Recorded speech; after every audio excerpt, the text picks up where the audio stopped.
واقعہ حضرت سلیمان علیہ السلام اور ایک چیونٹی۔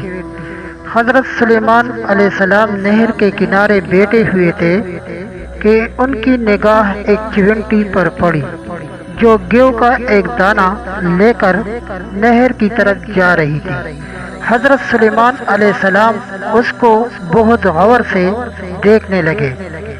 جب چیونٹی پانی کے قریب پہنچی تو اچانک ایک مینڈک نے اپنا سر پانی سے نکالا اور اپنا منہ کھولا تو یہ چیونٹی اپنے دانے کے ساتھ اس کے منہ میں چلی گئی۔ مینڈک پانی میں داخل ہو گیا اور پانی ہی میں بہت دیر تک رہا۔ سلیمان علیہ السلام اس کو بہت غور سے دیکھتے رہے۔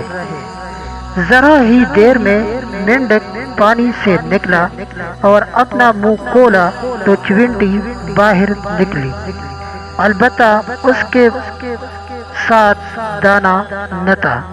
حضرت سلیمان علیہ السلام نے اس کو بلا کر معلوم کیا کہ ماجرا کیا تھا، وہ کہاں گئی تھی۔ اس نے بتایا کہ اللہ کے نبی آپ کو جو نہر کے تہہ میں ایک بڑا کھوکھلا پتھر دیکھ رہے ہیں اس کے اندر بہت سے اندھے کیڑے مکوڑے ہیں۔ اللہ تعالیٰ نے ان کو وہاں پر پیدا کیا ہے اور وہاں سے روزی تلاش کرنے کے لیے نہیں نکل سکتے۔ اللہ تعالیٰ نے مجھے اس کی روزی کا وکیل بنایا ہے، میں نے اس کی روزی کو اٹھا کر لے جاتا ہوں اور اللہ نے اس مینڈک کو میرے لیے مسخر کیا ہے تاکہ وہ مجھے لے کر جائے۔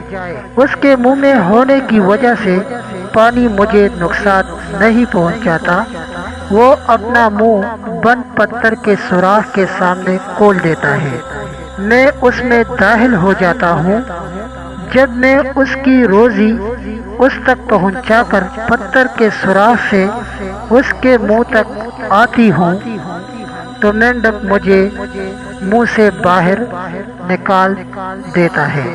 حضرت سلیمان علیہ السلام نے کہا، کیا تو نے ان کیڑوں کی کسی تسبیح کو سنا؟ چیونٹی نے بتایا، ہاں، وہ سب کہتے ہیں یہ وہ ذات جو مجھے اس گہرے پانی کے اندر بھی نہیں بھولتا۔